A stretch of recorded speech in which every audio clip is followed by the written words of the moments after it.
ونتوكل عليه ونعوذ بالله من شرور أنفسنا ومن سيئات أعمالنا من يهده الله فلا مضل له ومن يضلله فلا هادي له ونشهد أن لا إله إلا الله وحده لا شريك له ونشهد أن سيدنا ومولانا محمدا عبده ورسوله صلى الله تعالى عليه وعلى آله وأصحابه وبارك وسلم تسليما كثيرا كثيرا أما بعد فأعوذ بالله من الشيطان الرجيم بسم الله الرحمن الرحيم إذ جاءوكم من فوقكم ومن أسفل منكم وإذ زاغت الأبصار وبلغت القلوب الحناجر وتظنون بالله الظنونا هنالك ابتلي المؤمنون وزلزلوا زلزالا شديدا. جس وقت آپ پہنچے وہ تمہارے پاس اوپر کی طرف سے بھی اور نیچے کی طرف سے بھی، اور جس وقت تمہاری آنکھیں خیرہ ہو گئیں اور تمہارے کلیجے منہ کو آنے لگے اور تم نے اللہ کے ساتھ طرح طرح کے گمان کرنا شروع کر دیے، اس وقت مومنوں کو آزمایا گیا اور انہیں ہلایا گیا، بڑا سخت ہلایا جانا. سبحان ربک رب العزت عما یصفون وسلام علی المرسلین والحمد للہ رب العالمین. درود شریف پڑھ لیں.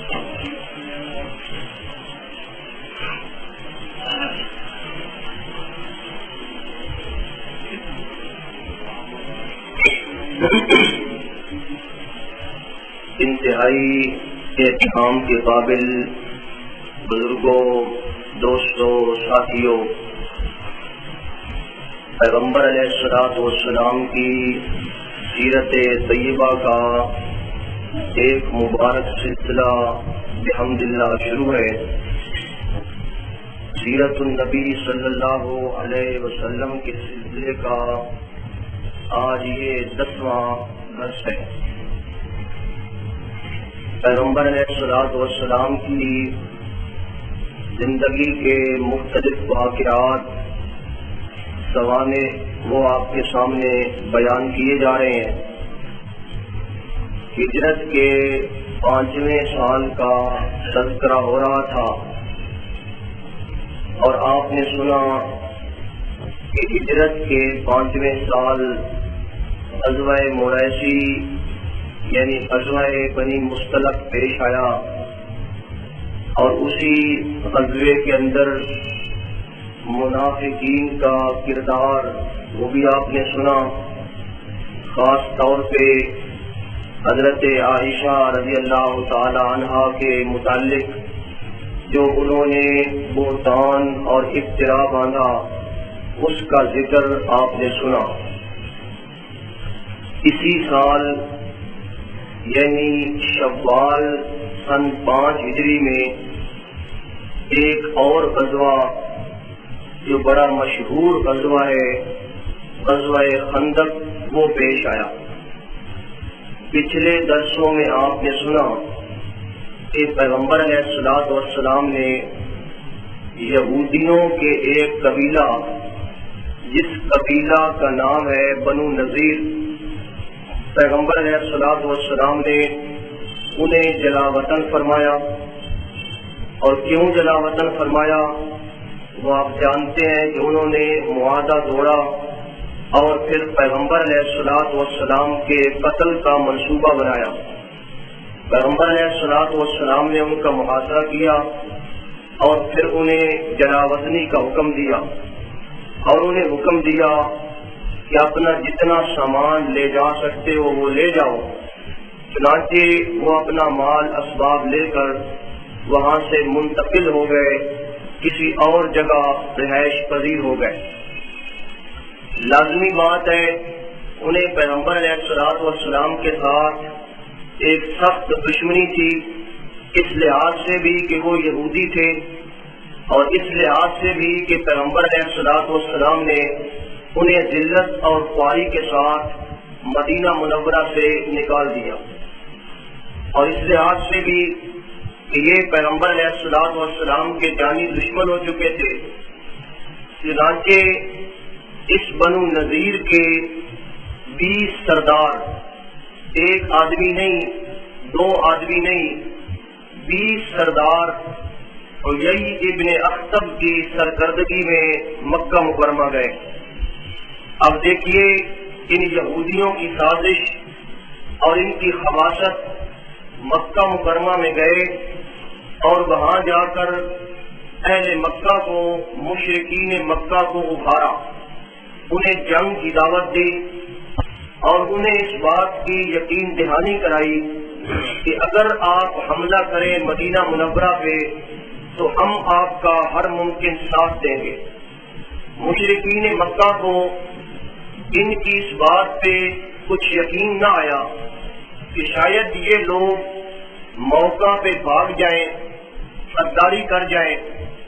انہوں نے مشرکین مکہ کی یقین دہانی کے لیے وہاں بڑا پکا معاہدہ کیا، بلکہ معاہدہ کی یہ شکل بنائی کہ 150 آدمی مشرکین مکہ کا، مکے والوں کا، اور 20 آدمی یہ یہودیوں کے، یہ خانہ کعبہ کے پاس گئے اور خانہ کعبہ کے پردے کے اندر چھپ کر، خانہ کعبہ کے بالکل ساتھ لپٹ کر، پردے کے اندر داخل ہو کر انہوں نے یہ معاہدہ کیا اور یہ عہد و پیمان کیا کہ ہم ایک دوسرے کا ساتھ دیں گے اور پیغمبر علیہ الصلوۃ والسلام کے ساتھ، مدینہ والوں کے ساتھ جہاں تک ہو سکا ہم اپنی جان کھپا دیں گے اور ہم ان کے ساتھ لڑائی کریں گے۔ تو دیکھیے اللہ کے گھر میں، اللہ کے گھر کے ساتھ سمٹ کر خانہ کعبہ کے پردوں کے اندر داخل ہو کر یہ لوگ اللہ کے پیغمبر صلی اللہ علیہ وسلم کے خلاف لڑنے کا عہد و پیمان کر رہے ہیں۔ انہوں نے معاہدہ کیا، قسمیں اٹھائیں، اللہ کو گواہ بنایا، مشرکین مکہ کو یقین دہانی کرائی کہ ہم تمہارے ساتھ ہیں، آپ آئیں، حملہ کریں، ہم تمہارا ساتھ دیں گے۔ چنانچہ مشرکین مکہ کو انہوں نے تیار کر لیا، ابو سفیان وغیرہ یہ لوگ تیار ہو گئے۔ اس کے بعد یہاں پر بھی بس نہیں ہوئی، بلکہ یہ بنو نذیر کے لوگ قبیلہ غطفان کے پاس گئے اور اس قبیلے کو جا کر تیار کیا۔ یہ بہت بڑا جنگجو قبیلہ تھا اور اپنی بہادری کے اندر بڑا مشہور تھا۔ انہیں جا کر انہوں نے تیار کیا اور ان کے ساتھ بھی اسی طرح معاہدہ کیا۔ پھر یہ لوگ ایک اور قبیلہ جس کا نام بنی سلیم ہے، اس کے پاس گئے اور اسے جنگ پہ آمادہ کیا، مدینہ منورہ کے اوپر حملہ کرنے پر آمادہ کیا، انہیں بھی تیار کیا۔ اور اس کے بعد ایک اور قبیلہ بنو فزارہ کے پاس گئے اور انہیں بھی پیغمبر علیہ الصلوۃ والسلام کے مقابلے میں لڑنے پہ تیار کیا۔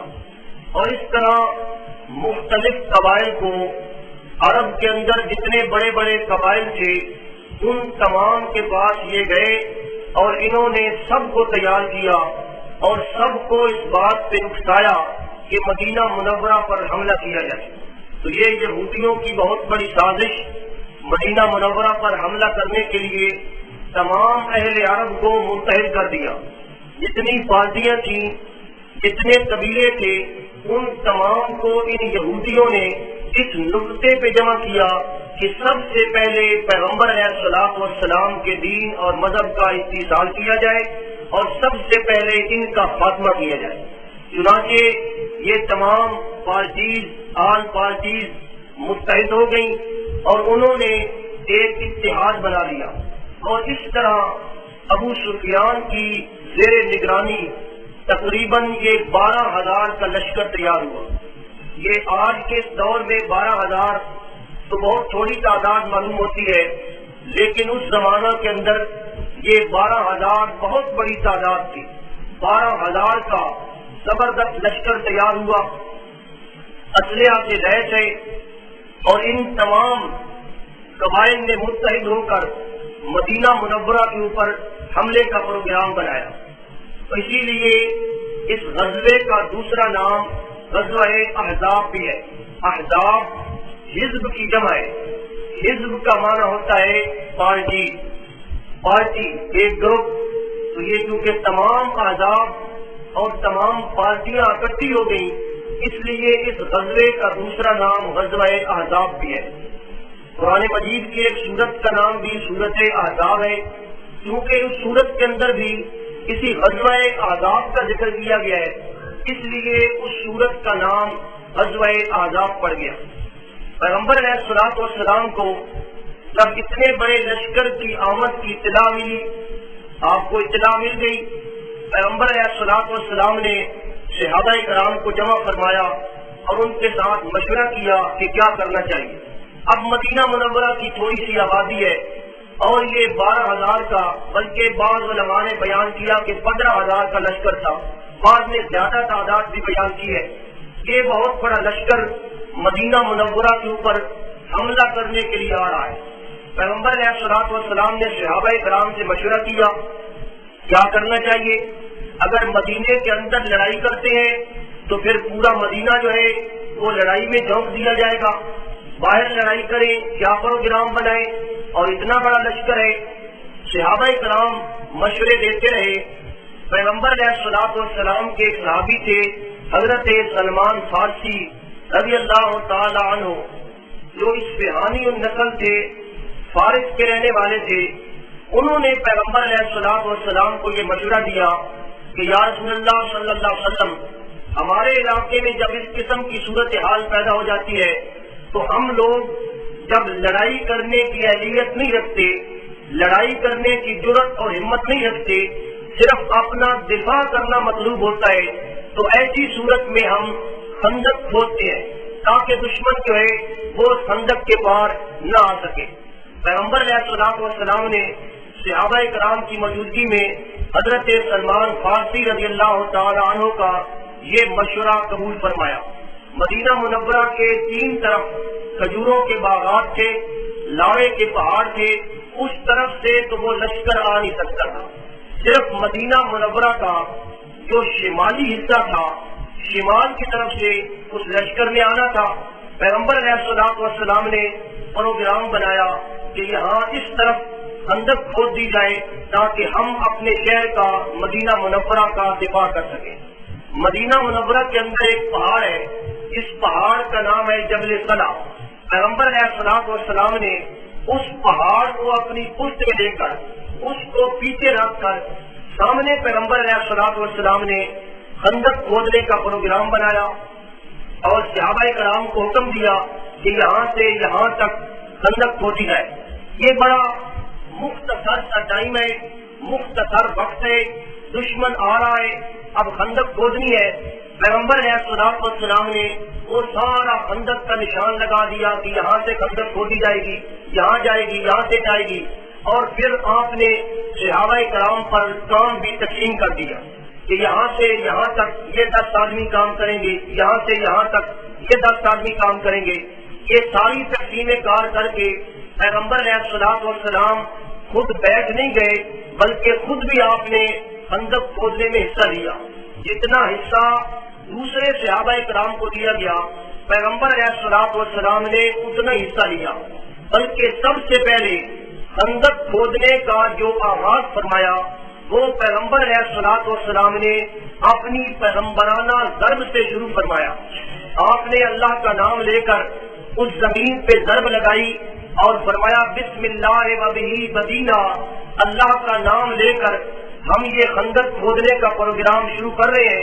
وَلَوْ عَبَدْنَا غَيْرَهُ شَكِينًا، اگر ہم اللہ کے ماں سوا کسی اور کی عبادت کریں گے تو ہم بڑے بدبخت ہو جائیں گے. بسم اللہ وبہ بدینا وَلَوْ عَبَدْنَا غَيْرَهُ شَكِينًا حبذا ربًا وحبذا دینا، ہمارا کتنا بہترین رب ہے اور ہمارا کتنا بہترین دین ہے. 10 آدمیوں کو پیغمبر علیہ الصلوۃ والسلام نے 10 خندق کھودنے کے لیے دی. صحابہ کرام نے وہ خندق کا کام شروع کر دیا.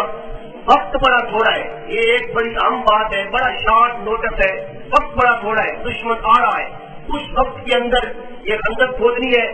اور پھر دوسرا مسئلہ یہ ہے کہ صحابہ کرام کے پاس کوئی ہتھیار وغیرہ نہیں تھے، یہ کسیاں، یہ کدالیں، یہ گینڈیاں جن سے یہ کام کیا جاتا ہے، یہ صحابہ کرام کے پاس کوئی ہتھیار وغیرہ نہیں تھے، ہتھیاروں کے ان کے پاس پروگرام ہی نہیں تھا، نہ ہی صحابہ کرام کے پاس وہ سواریاں اور وہ سامان تھا جس سے وہ مٹی کو اٹھا سکیں۔ یہ دوسری پرابلم۔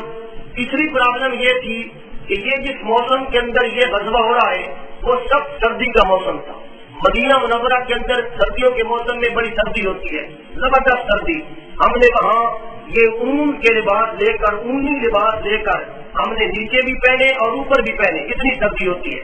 تو یہ سردی کا موسم تھا، صحابہ کرام اس سردی میں کام کر رہے ہیں۔ اور پھر ایک اور مسئلہ یہ تھا کہ صحابہ کرام کی جو زندگی تھی وہ آپ جانتے ہیں افلاس میں گزر رہی ہے، بھوک برداشت کر رہے ہیں، کھانے پینے کے لیے کچھ نہیں ہے، اور پھر جہاں سے کام کرنا ہے وہ پتھریلی زمین ہے، وہ ہمارے جیسی زمین نہیں ہے، پتھریلی زمین ہے۔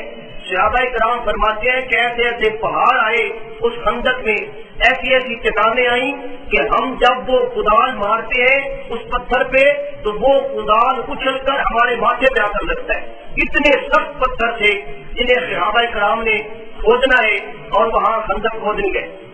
پھر خندق کوئی معمولی نہیں کھودنی، جس طرح ہمارے ہاں یہ پانی کے لیے کھال وغیرہ ہوتے ہیں، خندق اتنی چوڑی کھودنی ہے کہ اگر گھوڑے پر سوار آدمی جمپ لگا کر پار کرنا چاہے تو وہ پار نہ کر سکے، اتنی چوڑی تو کھودنی ہے، اور اتنی گہری کھودنی ہے کہ کوئی آدمی اس کے اندر سے داخل ہو کر اوپر کو چڑھ نہ سکے۔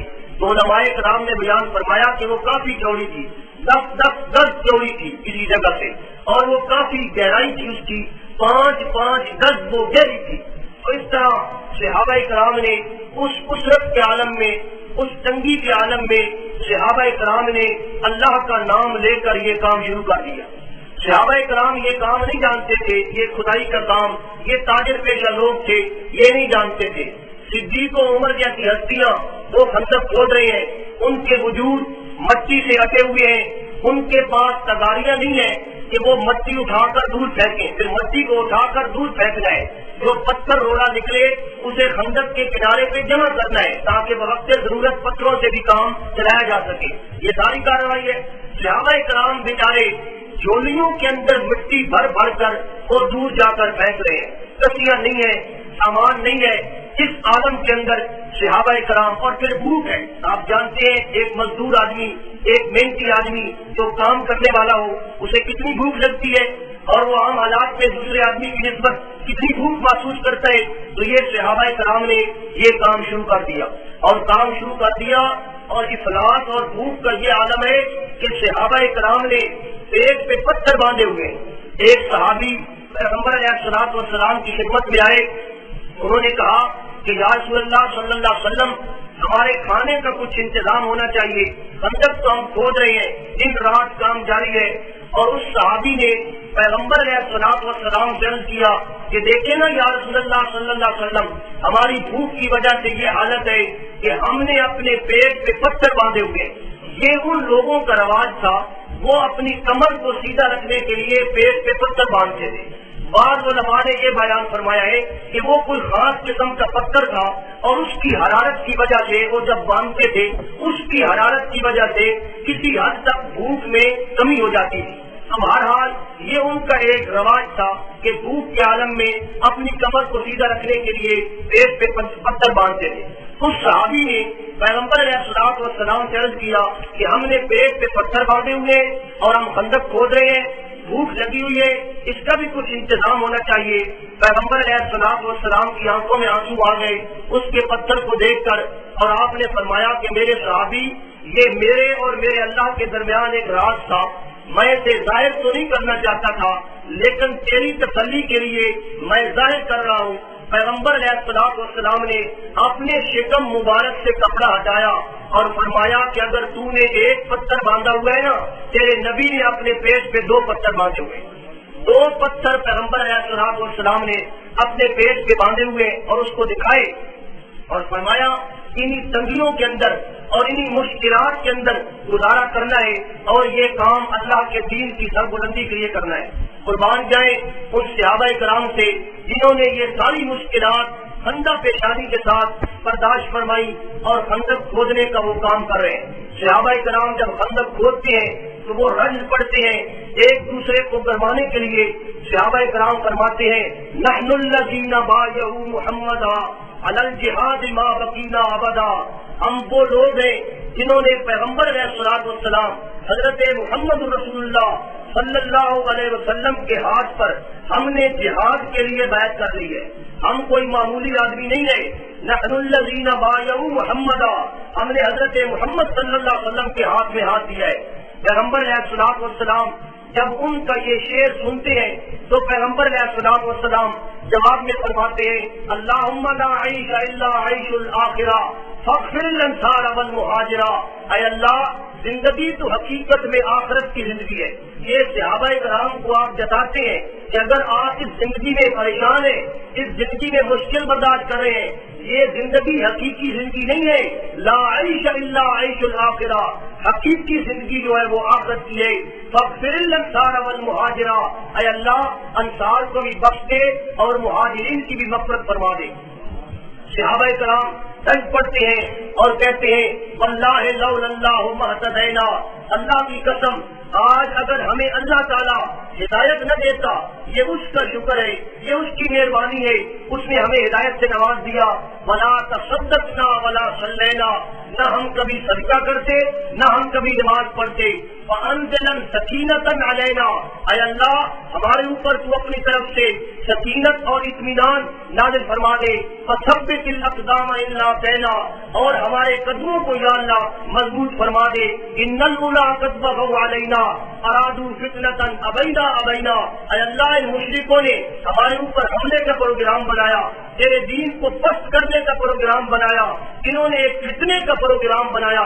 ابینا ابینا، اے اللہ ہم نے اس فتنے کا منہ توڑ جواب دینا ہے، انکار کرنا ہے۔ جب صحابہ کرام فرماتے نا ابینا ابینا، پیغمبر علیہ الصلوۃ والسلام بھی اس جملے میں صحابہ کرام کے ساتھ مل جاتے اور آپ بھی بڑے زور سے فرماتے ابینا ابینا، ہم نے ان کے دشمن کا وار کا ہم نے جواب دینا ہے اور اس کا انکار کرنا ہے۔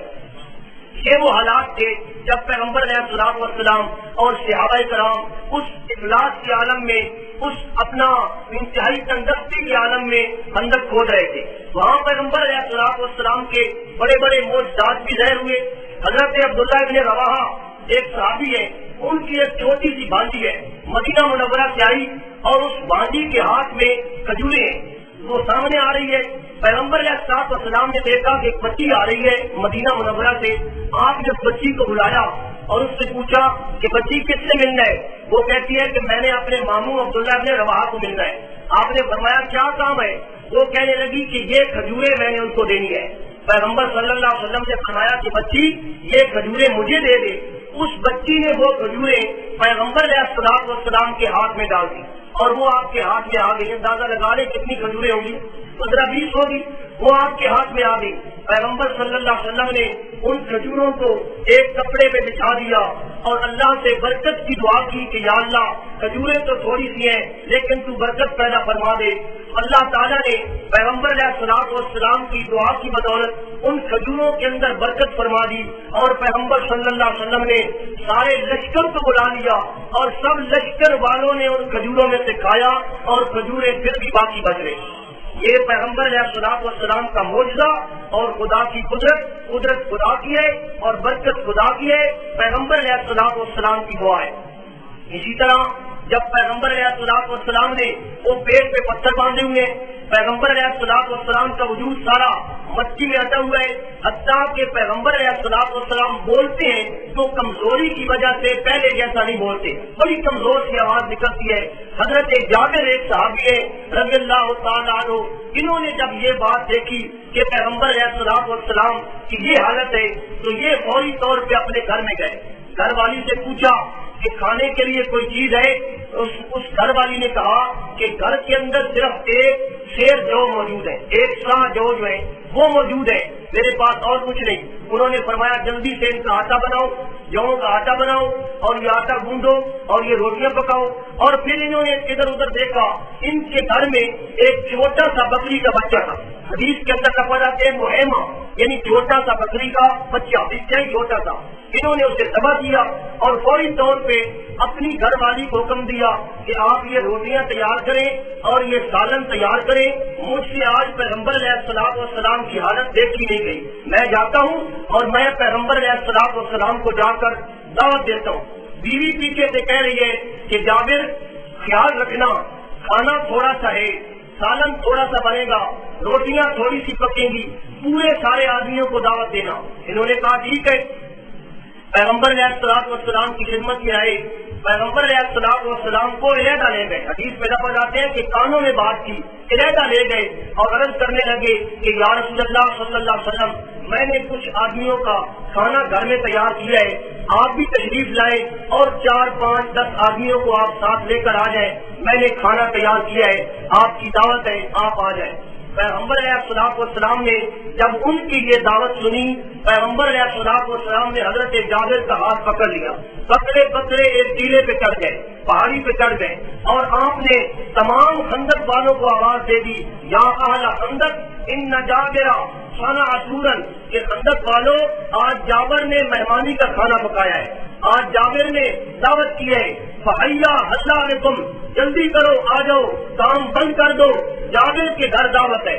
تو حضرت جابر بیچارے بڑے حیران ہوئے کہ یہ کیا مسئلہ بنا، یہ 1500 آدمی ہے اور ان کو پیغمبر صلی اللہ علیہ وسلم نے دعوت دے دی۔ یہ بیچارے جلدی سے پھر بیوی کے پاس پہنچ گئے، کہنے لگے اللہ کی بندی، رسول اللہ صلی اللہ علیہ وسلم نے تو تمام خندق والوں کو دعوت دے دی ہے، اب کیا بنے گا، ہماری بےزتی ہو جائے گی، توہین ہو جائے گی، کھانا کم ہو جائے گا۔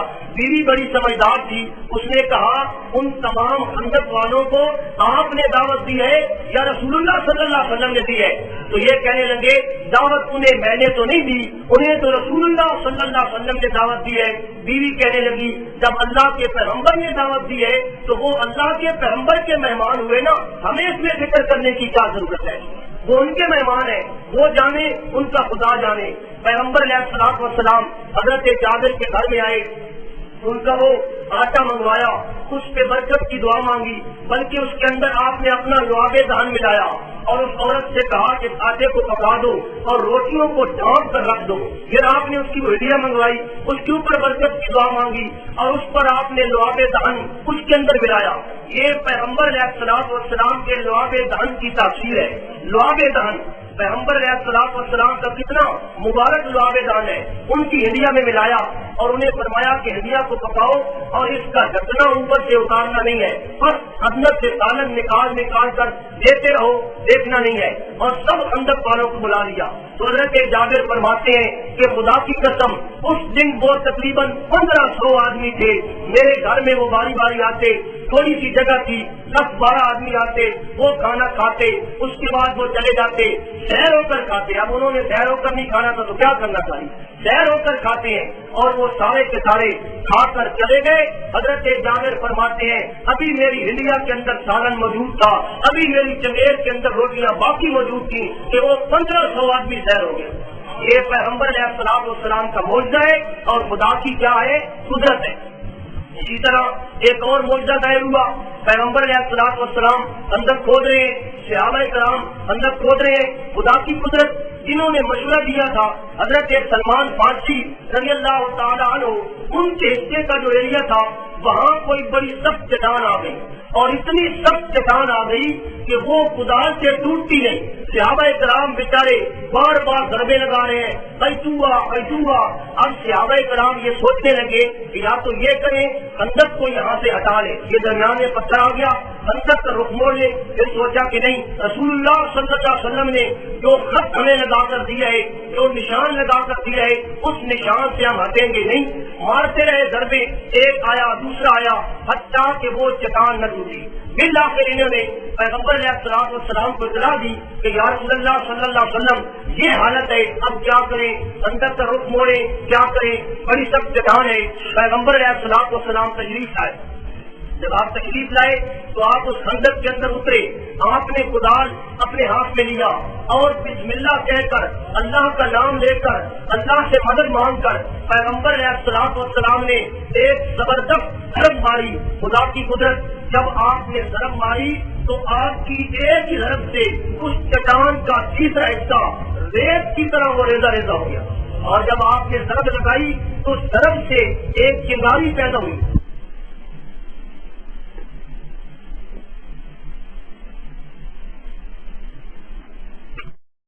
وہی تھی گویا کہ آپ یہ پیش گوئی فرما رہے ہیں کہ اللہ تعالیٰ یہ علاقے مجھے دے دے گا، میرے ہاتھ پہ فتح کر دے گا۔ فرماتے ہیں کہ اللہ تعالیٰ نے وہ چیز تو مجھے دی ہے، یہ میری بات سمجھنا، وہ چیز تو مجھے دی ہے۔ اللہ نے چابیاں ملک کے نام کی، مجھے دی ہے چابیاں فارس کی، مجھے دی ہے چابیاں یمن کی۔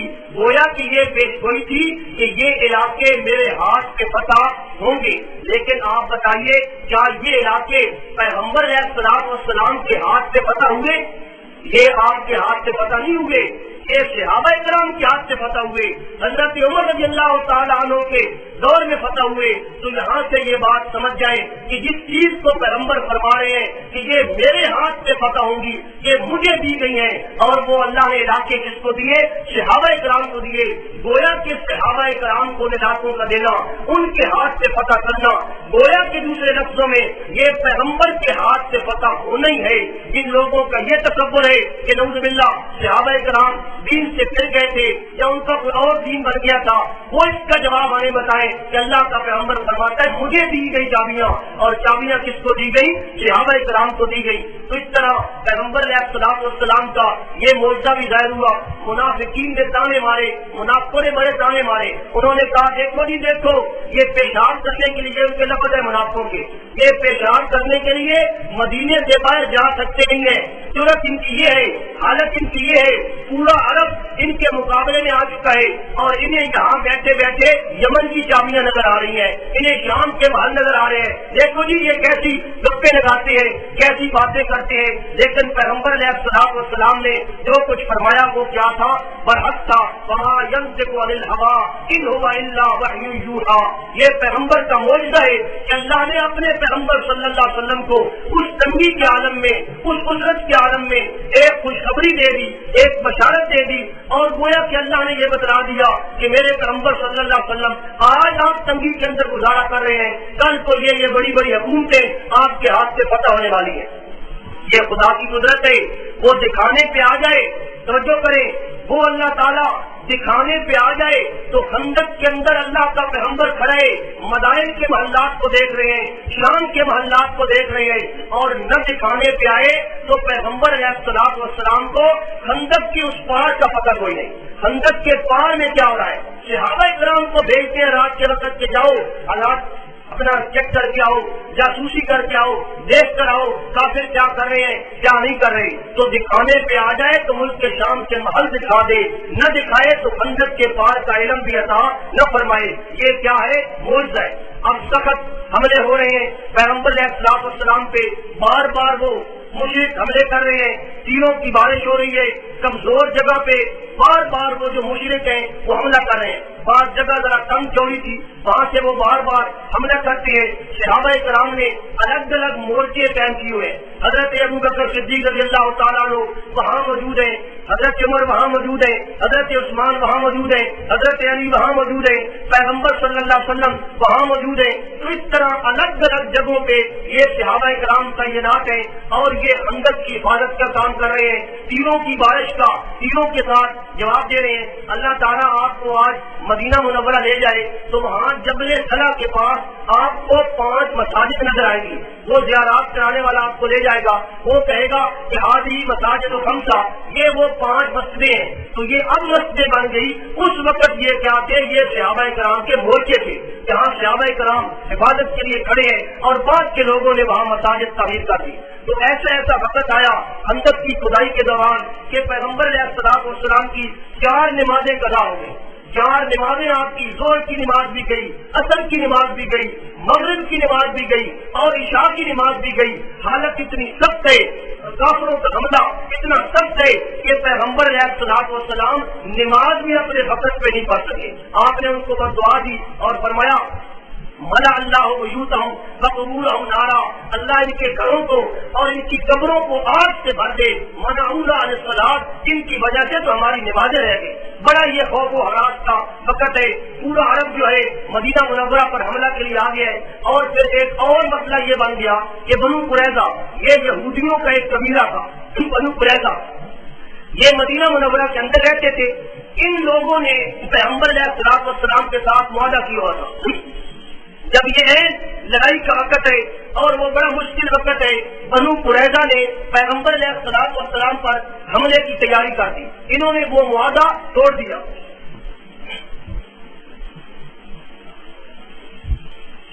بنو قریظہ نے معاہدہ توڑ دیا.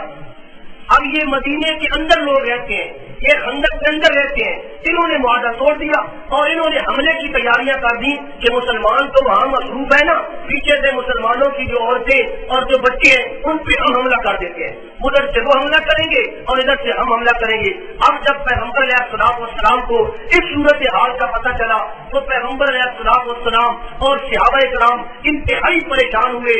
اس محاذ پہ لڑے، ادھر جائیں، کیا کریں؟ پیغمبر صلی اللہ علیہ وسلم نے صحابہ کرام کو بھیجا کہ جائیں، جا کر تسلی کریں. انہوں نے معاہدہ توڑ دیا. جواب یہ آیا کہ واقعی انہوں نے معاہدہ توڑ دیا ہے اور وہ مسلمانوں کے اوپر حملہ کرنے کا پروگرام بنا رہے ہیں. تو یہ بڑا خوف و ہراس کا وقت تھا.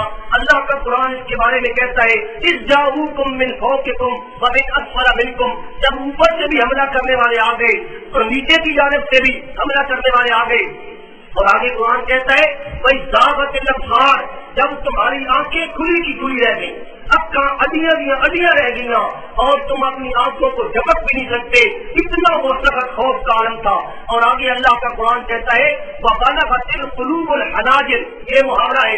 اور تمہارے کلیجے، تمہارے دل جو ہے یہ گویا کے باہر نکل رہے ہیں، کلیجے منہ کو آنے لگے. ایسے معلوم ہوتا ہے کہ جیسے میرا دل جو ہے یہ خوف کی وجہ سے باہر آ جائے گا. اور اللہ کہتا ہے وَتَظُنُّونَ بِاللَّهِ الظُّنُونَ، اور تم اللہ کے بارے میں طرح طرح کے تمہارے دل میں خیالات آ رہے ہیں کہ اللہ نے تو وعدہ کیا تھا کہ میں مدد کروں گا، پتہ نہیں آج ہماری مدد ہوتی بھی ہے یا نہیں ہوتی، کیا بنتا ہے. اللہ فرماتے ہیں هُنَالِكَ ابْتُلِيَ الْمُؤْمِنُونَ، ایسے حالات کے اندر میں نے ان مومنوں کو آزمایا، میں نے ان صحابہ کرام کو آزمایا جس طرح سونار اس سونے کو اٹھالی کے اندر ڈال کر آگ پہ چڑھاتا ہے، اس کو خالص کرتا ہے. اللہ فرماتے ہیں اسی طرح محمد رسول اللہ صلی اللہ علیہ وسلم کے صحابہ کو میں نے خندق کی پٹی میں سے گزار کر ان کو خالص کر دیا اور ان کو میں نے آزمایا. فَزُلْزِلُوا زِلْزَالًا شَدِيدًا، اور انہیں بڑا سخت ہلایا گیا. قرآن مجید کے اندر اللہ نے قیامت کے ایک جگہ حال بیان دیا ہے کہ قیامت کا وقت بڑا سخت ہوگا. وہاں اللہ نے یہی جملہ بولا ہے وَأَنذِرْهُمْ يَوْمَ الْآزِفَةِ إِذِ الْقُلُوبُ لَدَى الْحَنَاجِرِ، کہ وہ قیامت کا دن ایسا دن ہوگا جب لوگوں کے کلیجے منہ کو آ جائیں گے، اتنا خوف ہوگا. تو یہاں بھی اللہ نے وہ گویا کہ قیامت کے خوف کے الفاظ بول دیے کہ یہاں بھی صحابہ کرام پہ اتنا سخت حملہ ہوا اور خوف و ہراس کا عالم تھا. بعض کفار نے اس خندق کو پار بھی کر لیا اور تنگ جگہ سے پار کر کے آ گئے اور کچھ اپنا صحابہ کرام نے ان کا مقابلہ بھی کیا. عمر ابن عبد بر ایک بہت بڑا مشرک تھا، بڑا پہلوان تھا. اس کے بارے میں مشہور تھا کہ وہ 1000 گھڑ سوار کے ساتھ اکیلا مقابلہ کرتا ہے. سرا میں مضبوط ہے، خندق پار کر کے جمپ لگا کر گھوڑے سمیت وہ اندر آ گیا ہے اور اس نے للکارا پیغمبر علیہ الصلوۃ والسلام کے صحابہ کرام کو کہ آئے تو میرے مقابلے میں، میں عمر ابن عبد بر ہوں. پیغمبر صلی اللہ علیہ وسلم نے فرمایا جائے بھائی، وہ للکار رہا ہے. ادھر سے حضرت علی رضی اللہ تعالیٰ عنہ تھے. انہوں نے کہا یا رسول اللہ صلی اللہ علیہ وسلم میں جانے کے لیے تیار ہوں. آپ نے فرمایا علی تم بیٹھ جاؤ، یہ عمر ابن عبد بر ہے، کوئی اور جائے گا. کافر پھر للکارتا ہے، کہتا ہے آئے میرے مقابلے میں. پھر حضرت علی اٹھے، انہوں نے کہا یا رسول اللہ صلی اللہ علیہ وسلم میں تیار ہوں. آپ نے فرمایا جانتے ہو کون ہے؟ عمر ابن عبد بر ہے، مقابلے میں کوئی اور جائے. پھر اس نے للکارا اور اس نے کہا مسلمانوں تمہارا تو یہ خیال ہے کہ جو آدمی جہاد میں مر جاتا ہے وہ جنت میں پہنچ جاتا ہے، تو کوئی جنت میں پہنچنے کے لیے تیار ہے تو نکلے نا میرے سامنے آئے۔ اس نے اس انداز سے للکارا۔ حضرت علی رضی اللہ تعالیٰ عنہ یہ میدان میں آ گئے، اس کے پاس گئے، وہ 2 دنوں میں ملبوس ہے، گھوڑے پہ سوار ہے۔ حضرت علی رضی اللہ تعالیٰ عنہ نے اس سے 3 باتیں فرمایا یا تو یہ بات ہے ایمان لے آ، اگر ایمان نہیں لاتا تو واپس چلا جا، اگر واپس نہیں جاتا تو نیچے اترا اور میرے ساتھ مقابلہ کر۔ اس نے کہا جا جا بھائی تو بچہ ہے کل کا، میں تیرے ساتھ مقابلہ نہیں کرتا، کسی بڑے کو بھیج، میں تجھے قتل کر دوں، میرا کیا کمال بنے گا۔ حضرت علی نے فرمایا تو مجھے قتل نہیں کرنا چاہتا لیکن میں تجھے قتل کرنا چاہتا ہوں۔ اور اس کو جوش آیا، وہ گھوڑے سے نیچے اترا، اس نے اپنے گھوڑے کی ٹانگیں اپنی تلوار سے کاٹ دی اور اس لیے کاٹ دی تاکہ میں واپس نہ جا سکوں۔ حضرت علی رضی اللہ تعالیٰ عنہ پر حملہ کیا، انہوں نے ڈال پر حملہ لیا، پیشانی بھی زخمی ہوئی، لیکن اس کے بعد حضرت علی رضی اللہ تعالیٰ عنہ نے وہ ضرب حیدری اس پہ لگائی کہ وہ کافی وہی دیر ہو گیا، غبار اڑا ہوا تھا، صحابہ کرام کو کوئی نظر نہیں آ رہا کہ کون جیت رہا ہے کون ہار رہا ہے، غبار ہے اس جگہ پہ اڑا ہوا، اور یہ دونوں شاہ سوار جو ہے یہ لڑ رہے ہیں۔ اچانک حضرت علی رضی اللہ تعالیٰ عنہ نے اس غبار کے اندر سے نعرہ تکبیر بلند کیا، اللہ اکبر اللہ اکبر۔ اب صحابہ سمجھ گئے کہ حضرت علی رضی اللہ تعالیٰ عنہ کامیاب ہو گئے، اسے گرا کر واپس آ گئے۔ ساتھیوں نے کہا کہ علی اتنا بڑا سردار تھا، آپ نے قتل کیا، اس کی تلوار اس کی زرہ تو آپ نے اتارنی تھی، وہ نشانی کے طور پر رکھتے تھے۔ حضرت علی رضی اللہ تعالیٰ عنہ فرماتے ہیں کہ جب وہ گرا نا اس کی شرمگاہ کھل گئی، مجھے شرم آ گیا کہ اب میں اس کی زرہ اتاروں، اب میں اس کی تلوار لوں، مجھے تو شرم آ گیا۔ تو اس طرح صحابہ کرام نے یہ ان کے حملے روکے۔ منافقین کا حال یہ تھا، منافق اس موقع پہ جو صحابہ کرام کے ساتھ ہیں وہ بھاگ رہے ہیں، پریشان ہو رہے ہیں بیچارے ادھر ادھر، اور ایک دوسرے کو کہہ رہے ہیں چلو بھائی چلو گھر چلیں۔ بھائی یقول المنافقون والذین فی قلوبہم مرض، جن کے دلوں میں بیماری ہے، منافق یہ کہتے ہیں ما وعدنا اللہ ورسولہ الا غرورا، بھائی اللہ اور اس کے رسول نے ہمارے ساتھ جو وعدہ کیا تھا تم کامیاب ہو جاؤ گے، تمہاری مدد ہوگی اور تم کامیاب ہو جاؤ گے، یہ سارا نرے کا نرا کیا تھا؟ دھوکہ تھا۔ منافق کہنے لگے بھائی قالت طائفۃ منہم، ان میں سے ایک گروہ یہ کہنے لگا یا اہل یثرب لا مقام لکم فرجعوا، اے مدینے والوں یہاں کھڑے ہونے کی ضرورت نہیں ہے، فرجعوا واپس چلو، گھروں میں چلو، یہاں تم نے مرنا ہے یہاں کھڑے ہو کر۔ منافق یہ کہہ رہے تھے وَيَسْتَأْذِنُ فَرِيقٌ مِّنْهُمُ النَّبِيَّ، کچھ منافق ذرا شریف قسم کے منافق تھے، انہوں نے یہ کہا کہ نہیں جی رسول اللہ صلی اللہ علیہ وسلم سے ہم اجازت لے کر گھر جائیں گے۔ انہوں نے پیغمبر صلی اللہ علیہ وسلم سے اس اپنا نازک موقع پہ اجازت لینا شروع کر دی، اور وہ کہتے ہیں کہ یا رسول اللہ صلی اللہ علیہ وسلم ان بیوتنا عورت، ہمارے گھر خالی ہیں، ہمارے گھروں میں کوئی آدمی نہیں ہے۔ اللہ کا قرآن کہتا ہے وما ہی بعورا، ان کے گھر خالی نہیں تھے، ان یریدون الا فرارا، وہ تو صرف اس وقت میں بھاگنا چاہتے تھے، جان بچانا چاہتے تھے۔ اور اس کے مقابلے میں مسلمانوں کا یہ حال تھا، یہ منافقوں کا حال ہے بھاگ رہے ہیں، اور مسلمانوں کا حال خدا تعالیٰ بیان کرتا ہے۔ اللہ فرماتا ہے وَلَمَّا رَأَى الْمُؤْمِنُونَ الْأَحْزَابَ، جب ان مسلمانوں نے احزاب کو دیکھا، لشکروں کو دیکھا، انہوں نے کہا هَذَا مَا وَعَدَنَا اللَّهُ وَرَسُولُهُ، یہ وہی لشکر آ گئے جن کا وعدہ ہم سے اللہ نے کیا تھا، اللہ کے رسول نے کیا تھا۔ وَصَدَقَ اللَّهُ وَرَسُولُهُ، اللہ اور اس کے رسول نے سچ وعدہ کیا تھا۔ وَمَا زَادَهُمْ إِلَّا إِيمَانًا وَتَسْلِيمًا، اور ان کا ایمان اور یقین صحابہ کرام کا ان لشکروں کو دیکھ کر اور بڑھ گیا۔ تو صحابہ کرام کا یقین جو ہے وہ بڑھ رہا ہے اور منافقین جو ہے وہ بھاگ رہے ہیں۔ 20 دن تک پیغمبر علیہ الصلوۃ والسلام نے وہاں خندق پہ کھڑے ہو کر محافظت فرمائی، وہ لشکر ادھر پڑا ہے، کچھ نہ کچھ لڑائی بھی ہوتی رہی، لیکن آخرکار پیغمبر علیہ الصلوۃ والسلام نے اللہ سے دعا مانگی اللہم منزل الکتاب، یہ جہاں وہ مسجد فتح بنی ہوئی ہے وہاں کھڑے ہو کر آپ نے دعا مانگی اللہم منزل الکتاب، کہ اللہ تو کتاب کو اتارنے والا ہے، ومجری السحاب، تو بادلوں کو چلانے والا ہے، وہازم الاحزاب، تو لشکروں کو شکست دینے والا ہے، اعزمہم فانصرنا علیہم، اے اللہ تو ان کو شکست دے دے اور اے اللہ تو ہماری مدد فرما دے۔ یہ حالات تھے جب پیغمبر علیہ الصلوۃ والسلام نے دعا مانگی۔ اب پیغمبر علیہ الصلوۃ والسلام کی دعا قبول ہو گئی اور اللہ تعالیٰ نے نصرت اور مدد کرنے کا پروگرام بنایا۔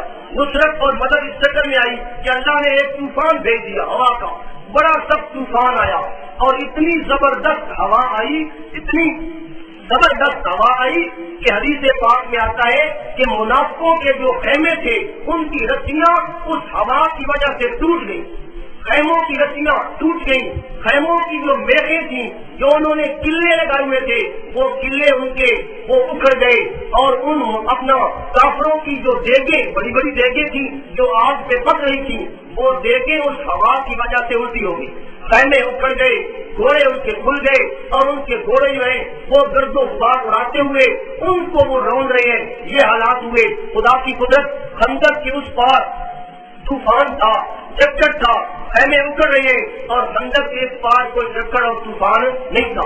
صحابہ کرام محفوظ تھے، ادھر چکر ہے، طوفان ہے، اور ادھر کچھ بھی نہیں ہے۔ تو صحابہ کرام اس حالت میں تھے، پیغمبر علیہ الصلوۃ والسلام اس طرف ہے۔ اب کفار کے اندر پریشانی پیدا ہو گئی، بدحواسی پیدا ہو گئی، رات کا وقت ہے، سردی بڑی سخت ہے۔ پیغمبر علیہ الصلوۃ والسلام نے اس موقع پہ حضرت حذیفہ بن یمان کو فرمایا، تم یا حذیفہ فاتنا بخبر القوم۔ حضرت حذیفہ فرماتے ہیں کہ سردی اتنی زبردست تھی کہ میں زمین کے اوپر سجدے کی حالت میں پڑا ہوا تھا، کوئی چیز اوپر لینے کے لیے نہیں تھی، سردی سے بچنے کے لیے میں زمین کے ساتھ چپکا ہوا تھا۔ اللہ کے پیغمبر صلی اللہ علیہ وسلم فرماتے ہیں، بھائی کوئی جائے گا دشمن کا پتہ کر کے آئے۔ یہ دشمن کا پتہ کون کرا رہا ہے؟ عالم الغیب۔ اگر عالم الغیب ہوتے تو ضرورت تھی آدمی بھیجنے کی، رات کا وقت ہے، فرماتے ہیں کون جائے گا؟ حضرت حذیفہ فرماتے ہیں کہ کوئی بھی آگے سے نہیں بولا۔ صحابہ کرام بیچارے اتنے پریشان ہیں، تو پیغمبر صلی اللہ علیہ وسلم نے مجھے دیکھا، فرمایا کون ہے یہ، کون پڑا ہے؟ تو میں نے ڈرتے ہوئے کہا یا رسول اللہ صلی اللہ علیہ وسلم میں حذیفہ ہوں۔ آپ نے فرمایا تم یا حذیفہ، اے حذیفہ کھڑا ہو جا، فاتنا بخبر القوم، رات کی تاریکی میں خندق کے پار جا اور دشمن کے حالات معلوم کر کے آ کے وہ کن کے حالات میں۔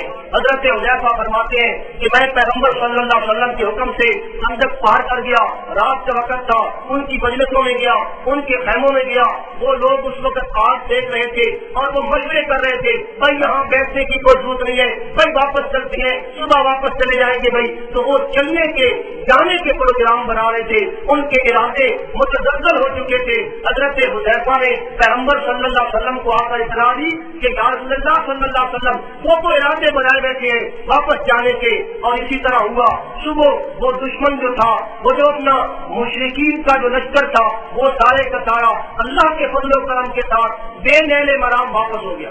اللہ نے اس کا ذکر کیا قرآن مجید کے اندر، یا ایھا الذین آمنوا اذکروا نعمت اللہ علیکم، اے مسلمانوں وہ نعمت یاد کرو، اذ جاءتکم جنود، جب لشکر تمہارے اوپر چڑھ کر آ چکے تھے، ارسلنا علیہم ریحا، اور ہم نے ان کے اوپر ہوا بھیج دی، فجنودا لم تروها، اور ہم نے وہ لشکر بھیج دیے جنہیں تم نہیں دیکھ سکتے تھے۔ وکان اللہ بما تعملون بصیرا، اور اللہ تعالیٰ جو کچھ بھی تم کرتے ہو اس کو دیکھنے والا ہے۔ تو اس طرح وہ کافروں کا لشکر جو ہے وہ بے نیل مرام واپس ہو گیا۔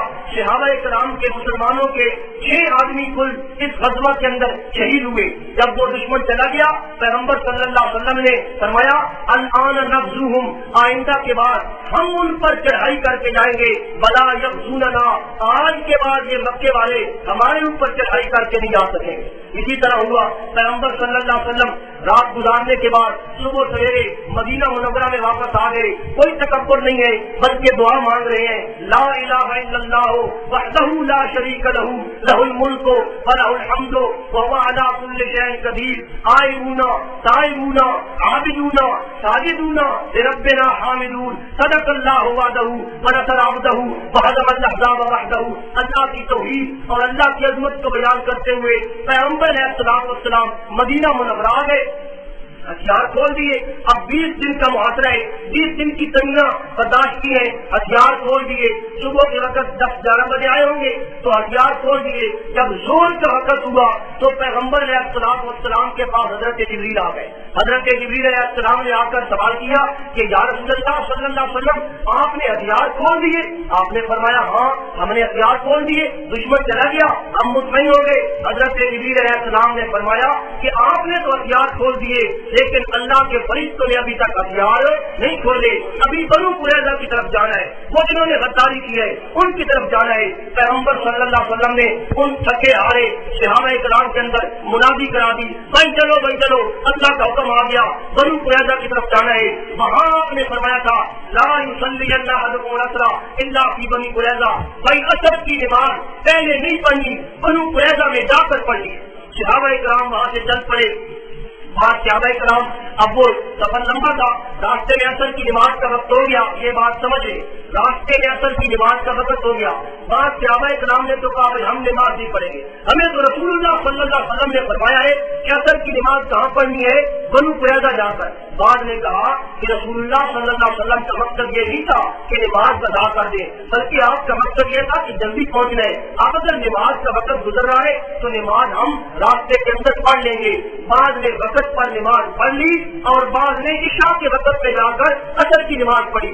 دونوں کے اوپر پیغمبر صلی اللہ علیہ وسلم نے کوئی نکیر نہیں فرمائی. بعض صحابہ نے اجتہاد کیا, جس نے اجتہاد کیا اس کو اللہ نے 2 اجر دے دیا, اور جنہوں نے اجتہاد نہیں کیا ان کو اللہ نے 1 اجر عطا فرما دیا.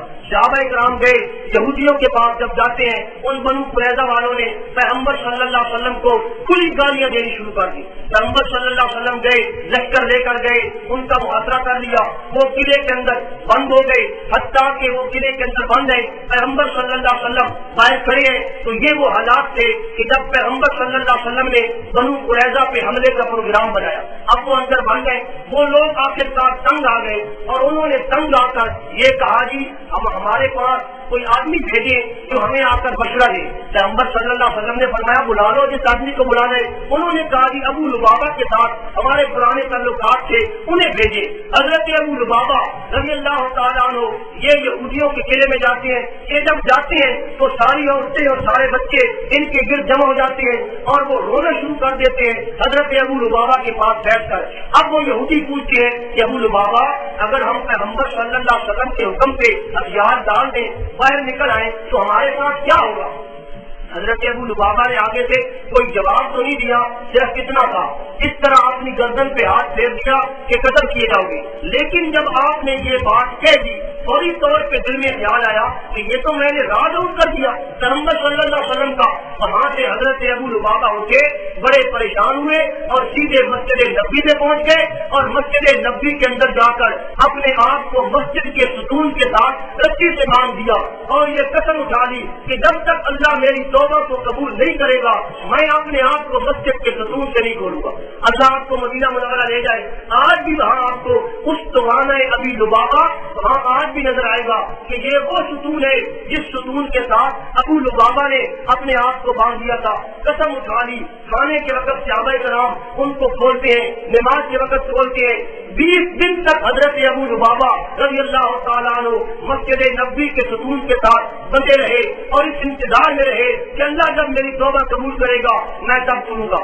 20 دن کے بعد اللہ نے اوپر سے قرآن نازل کر دیا وآخرون لا تعرفوا بذنوبهم خلطوا عملا صالحا وآخر سیئا, کہ اللہ نے ان کی توبہ قبول کر لی جنہوں نے اپنے گناہوں کا اعتراف کر لیا. صحابہ کرام نے فوری طور پر آ کر حضرت ابو لبابہ کو ساری کے وقت یہ خوشخبری دی آپ کی توبہ قبول ہو گئی ہے, ہم آپ کو کھولتے ہیں, رسیاں کھولتے ہیں. ابو لبابہ ذرا مستی میں آ گئے, فرمانے لگے کہ نہیں نہیں آپ میری رسیاں نہ کھولیں, میری رسیاں کھولیں گے امام الانبیاء حضرت محمد رسول اللہ صلی اللہ علیہ وسلم. پیغمبر علیہ الصلوۃ والسلام صبح کی نماز میں آئے تو آپ نے حضرت ابو لبابہ کی رسیاں اس طرح کھول دی اور اس طرح ان کی دعا اور ان کی توبہ قبول ہو گئی. بہرحال یہودی جو تھے وہ نکلنے پہ مجبور ہوئے. انہوں نے حضرت سعد بن معاذ کا فیصلہ منظور کر لیا کہ سعد بن معاذ جو صحابی ہیں وہ جو فیصلہ ہمارا کریں گے وہ ہمیں منظور ہے. پیغمبر صلی اللہ علیہ وسلم نے حضرت سعد بن معاذ کو بلوایا, وہ تشریف لائے اور انہوں نے یہودیوں کی کتاب تورات کے مطابق فیصلہ کر دیا. یہودیوں کا فیصلہ یہ کیا ان کے لڑنے والے سارے قتل کیے جائیں, ایک فیصلہ. ان کی عورتیں اور ان کے بچے ان کو قیدی بنایا جائے. تیسری بات ان کا مال و اسباب سارے کا سارا غازیوں کے اندر تقسیم کر دیا جائے. چنانچہ حضرت سعد بن معاذ کے اس فیصلے کے مطابق پیغمبر صلی اللہ علیہ وسلم نے ان یہودیوں کے ساتھ معاملہ کیا. ان کے لڑنے والوں کو آپ نے قتل کرا دیا اور جو عورتیں اور بچے تھے ان کو اسیر بنایا اور اسیر بنا کر ان کو ملک کے شام میں جا کر بیچ دیا اور ان کی رقم سے مجاہدین کے لیے ہتھیار خرید لیے اور ان کا مال و اسباب پیغمبر صلی اللہ علیہ وسلم نے مجاہدین میں تقسیم کر دیا. حضرت سعد بن معاذ نے جب یہ فیصلہ فرمایا نا تو اللہ تعالیٰ سے دعا مانگی کہ یا اللہ میرا زخم بڑا تیز ہے. ان کا بڑا زخم تھا جہاں ان کو تیر لگا تھا گلے کے اندر, وہ تیر لگائے تو وہ فرماتے ہیں کہ یا اللہ میرا زخم بڑا زبردست ہے, اگر آج کے بعد قریش کے ساتھ لڑائی ہونی ہے یا اللہ تو مجھے اس لڑائی کے لیے زندہ رکھ, میں لڑنا چاہتا ہوں. اے اللہ اگر آج کے بعد کفار کے ساتھ مشرکین مکہ کے ساتھ لڑائی نہیں ہونی, جہاد نہیں ہونا, تو یا اللہ مجھے اسی زخم کے اندر شہادت کا فرما دے.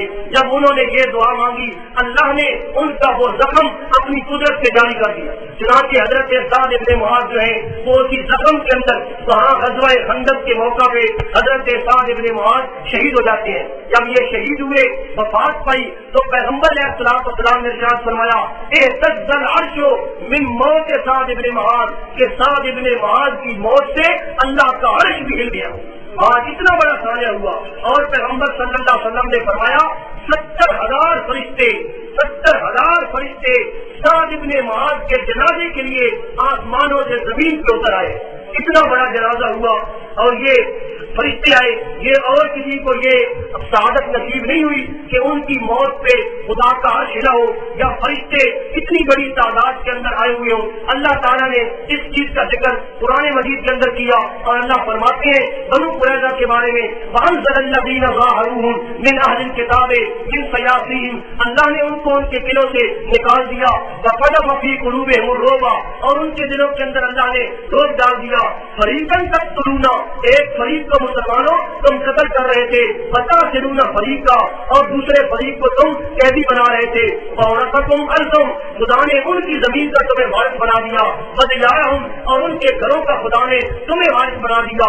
وَأَمْوَالَهُمْ, اور ان کے مال اللہ نے تمہیں دے دیے. وَأَرْضًا لَمْ تَطَئُوهَا, اور اللہ نے تمہیں وہ زمین بھی دے دی جس زمین پہ تم نے ابھی تک قدم نہیں رکھا. وَكَانَ اللَّهُ عَلَىٰ كُلِّ شَيْءٍ قَدِيرًا, اللہ تعالیٰ ہر چیز پہ قدرت رکھنے والا ہے. چنانچہ اس طرح یہ 2 غزوے میں نے آج بیان کیے ہیں, غزوہ خندق یعنی غزوہ احزاب مختصر بیان ہے, اور دوسرا غزوہ جو ہے غزوہ بنو قریظہ کے ساتھ یہ غزوہ کرنا اور ان کو پھر قتل ہونا, ان کے ساتھ یہ سارا فیصلہ ہونا. اسی سال یعنی ہجرت کے 5ویں سال پیغمبر علیہ الصلوۃ والسلام کی زندگی کے اندر ایک اور واقعہ بھی رونما ہوا. آپ کا نکاح جو ہے حضرت زینب بنت جحش رضی اللہ تعالیٰ عنہ, جو پہلے حضرت زید بن حارثہ کی منصوبہ تھی, ان کے ساتھ پیغمبر علیہ الصلوۃ والسلام کا نکاح ہوا. اور اسی نکاح کے وقت اللہ تعالیٰ نے یہ آیات نازل فرما دی کہ یا ایھا الذین آمنوا لا تدخلوا بیوت النبی الا ان یؤذن لکم الی طعام غیر ناظرین انہ ولكن اذا دعيتم فادخلوا واذا طعمتم فانتشروا ولا مستأنسين لحديث ان ذلكم كان يؤذي النبي ويستحيي منكم. وہ واقعہ آپ نے سنا ہوا ہے. تو اس ہجرت کے 5ویں سال پیغمبر علیہ الصلوۃ والسلام کا نکاح حضرت زینب بنت جحش سے ہوا. یہ وہ نکاح ہے پیغمبر علیہ الصلوۃ والسلام کا جو آسمانوں پہ ہوا. حضرت زینب فخر کیا کرتی تھی کہ باقی ازواج مطہرات کے نکاح زمین پہ ہوئے, میں وہ عورت ہوں کہ جس کے بارے میں اللہ کا قرآن کہتا ہے کہ میرے پیغمبر اس کا نکاح میں نے آپ سے کر دیا. ان کا نکاح آسمانوں پہ اللہ تعالیٰ نے کر دیا. اللہ تعالیٰ مجھے آپ کو عمل کی توفیق عطا فرمائے. آگے شروع ہوگا ہجرت کا 6واں سال. 6 سال میں خاص طور پہ ہم بات جو ہے وہ غزوہ حدیبیہ آئے گا تو انشاءاللہ تعالیٰ وہ شروع کریں گے. سوموار کو مسجد عمر فاروق محلہ اسلام پورہ جوراباد روڈ گشاب میں مغرب کی نماز کے بعد اپنا میرا درس ہوگا جی اسلام پورہ محلہ میں. ساتھی تشریف لائے. سوموار کے دن مغرب کی نماز کے بعد انشاءاللہ درس قرآن ہوگا. یہ ساتھیوں نے پروگرام بنا دیا. آخر دعوانا الحمدللہ رب العالمین.